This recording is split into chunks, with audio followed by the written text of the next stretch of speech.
Bwana Yesu apewe sifa, watu wa Mungu mahali popote mlipo. Ningependa nipate kuwasalimu kwa jina la Bwana wetu Yesu Kristo. Bwana Yesu atukuzwe. Bwana Yesu apewe sifa. Mungu ni mwema na Mungu ni mwaminifu. Ni wakati mwingine ambao ninachukua fursa hili. Nimekawia sana bila kuhubiri katika channel hiki chetu cha mahubiri. Na ninaamini ya kwamba watu wengi hubarikiwa kupitia mahubiri haya. Ningependa siku ya leo tu nikapate kunena jambo ya kufariji watu na kubariki watu. Na nipate kuwaombea watu, na ninaamini ya kwamba Mungu atatenda mema. Kuna mtu ambaye anapitia situation, kuna mtu ambaye anapitia hali ngumu.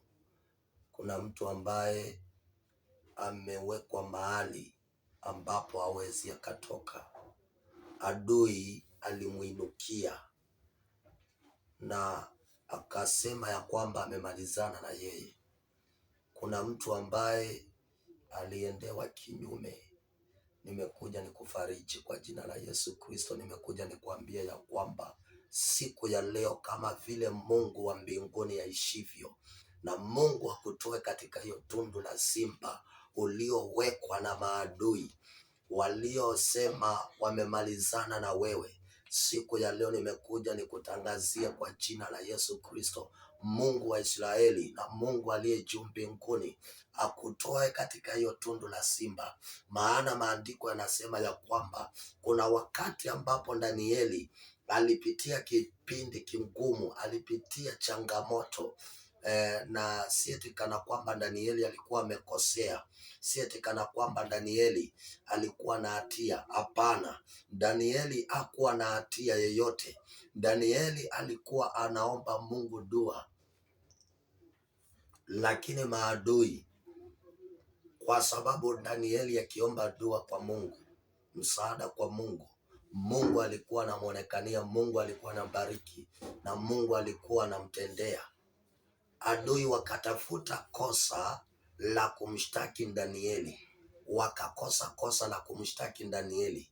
Ni kwa nini? Ni kwa sababu ya wivu. Ni kwa sababu ya wivu. Maana hawa walikuwa wanafanya kazi pamoja na Danieli, na maandiko yanasema ya kwamba wakaenda wakachochea Danieli, wakatoa mambo yao ya kwamba yeyote atakayemcha Mungu kwa kumwabudu na kuomba dua kwa Mungu na apate kukamatwa, atupwe katika tundu la simba. Simba waliokuwa na njaa kali. Acha tukapate kusoma maandiko hayo, kitabu kile cha Danieli mlango ule wa 6.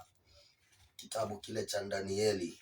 Maana katika siku ya leo nataka nikaombe na watu wawili ambao wako na imani ya kwamba Mungu ana uwezo wa kuwatoa mahali walipowekwa na maadui, mahali shetani alipowakusudia, katika jina la Yesu Kristo. Na ninasema kwa jina la Yesu Kristo, Mungu wa mbinguni anaenda kuwatoa katika hiyo shimo la simba.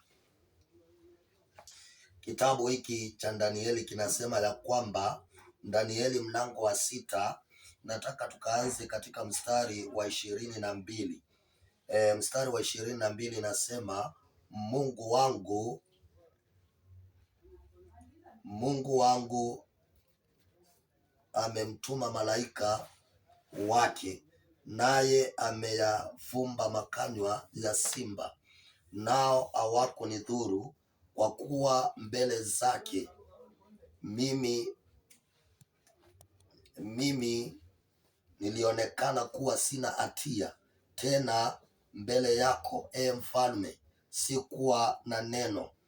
Mstari wa 23 maandiko yanasema ya kwamba, basi mfalme akafurahi sana, akaamuru wamtoe Danieli katika lile tundu. Ndipo Danieli akatolewa katika lile tundu, wala dhara lolote alikuonekana mwilini mwake, kwa sababu alikuwa anamtumaini Mungu wake. Na mstari wa 24 maandiko yanasema ya kwamba Mfalme akaamuru, nao wakaletwa wale watu waliomshtaki Danieli, wakatupwa katika tundu la simba, wao na watoto wao na wake zao, na wale simba wakawashinda wakaivunja mifupa yao vipande vipande, kabla hawajafika chini ya tundu. Ningependa nikapate kuambia mtu ambaye anaopitia situation kama hii, mtu ambaye anaopitia matatizo, changamoto, maana changamoto haziwezi kosekana. Mtu ambaye anaona ya kwamba ni ameinukiwa na adui, maadui wamekuwa wengi. Danieli alikuwa na maadui wengi, alikuwa amezingirwa na maadui wengi katika ile tundu la katika mahali walipokuwa wanafanya kazi, alikuwa amezingirwa na maadui, lakini angeweza kujua, angeweza kuelewa, lakini alikuja kuelewa wakati ambapo aliposhuhudia ya kwamba barua imesainiwa. Hapo ndipo alipotambua ya kwamba kumbe alikuwa amezingirwa na maadui. Hata wale ambao walikuwa wanafanya kazi naye walikuwa kinyume naye. Siku ya leo ninanena na mtu kama huyo ambaye amezingirwa na maadui, ambaye kila mahali anaona ya kwamba hana nafasi, maadui wamemuinukia, ako mahali amewekwa, amefiksiwa, kuna mahali amewekwa, amefinyiliwa katika ukuta, hawezi akachomoka. Nimekuja nikutangazie, hata Danieli alitoka katika jina la Yesu Kristo. Kile ambacho ningependa nikuambie, endelea kuomba, usiache kuomba Mungu wako, usiache kunyenyekea mbele za Mungu wako na Baba yako aliye juu mbinguni, maana kilichomsaidia Danieli ni maombi yale ambao aliyokuwa anayaomba. Maana maandiko anasema Danieli alikuwa anaomba mara 3 kwa siku. Hata wakati alipoona barua imesainiwa, akashuhudia kwa macho yake. Biblia inasema ya kwamba Danieli hakukata tamaa, alipanda na kwenda kupiga magoti kama desturi yake, kawaida yake, na kuomba dua kwa Mungu wake aliye juu mbinguni. Na siku ya leo nimekuja nikuambie, maombi ambao unayaomba hayaishi. Haya maombi ambao unayaomba hayapotei. Endelea kuomba kama Danieli, maana kilichomsaidia Danieli ni yale maombi aliyokuwa anaomba. Hata wewe endelea kuomba na Mungu wa mbinguni atakuonekania. Mpaka wakati ule Danieli alipotupwa katika tundu la simba, maandiko anasema kwa sababu Danieli alikuwa anaomba dua mbele za Mungu wake na alikuwa anaomba msaada kwa Mungu wake, maandiko anasema ya kwamba Mungu alituma malaika wake na akafunga makano ya simba. Ni kwa nini? Tunaona ya kwamba maombi ya Danieli hayakupotea bure. Tunaona ya kwamba maombi ya Danieli yakifanya kazi hata wakati ambapo ameinukiwa. Na wewe pia nimekuja nikuambia ya kwamba maombi yako hayajapotea, yatafanya kazi hata kama maadui ni wengi, hata kama maasidi wamekuzingira. Endelea kumuomba Mungu, endelea kuomba Mungu, usiache kuomba Mungu wa mbinguni. Maandiko yanatuambia ya kwamba mfalme alikosa usingizi. Mfalme alikosa usingizi ukampotea, hata vinanda havikuletwa usiku huo. Na maandiko yanatuambia kwamba asubuhi na mapema mfalme akakimbia kwenda kumwangalia Danieli, na alipofika mahali pale akamuita Danieli, Danieli, Danieli, Mungu unayemuomba na Mungu wako amekusaidia. Simba hawa walio na njaa kali wasikule, simba hawa wasikudhuru. Danieli akamwambia mfalme, mfalme na uishi milele, Mungu ninayemwabudu kila siku na ninaomba dua kwake amenisaidia, kwa sababu ametuma malaika akafunga makano ya simba na hawakunidhuru. Sikupata madhara yoyote. Ni kwa nini? Ni kwa sababu si kuonekana na hatia mbele za Mungu, na si kuonekana pia na hatia mbele zako. Jina la Bwana litukuzwe. Nimekuja nikutie moyo katika siku ya leo. Nimekuja nikuambia ya kwamba Mungu wa mbinguni anayaona yote ambao maadui wanakukusudia, yote ambao maadui wamekupangia.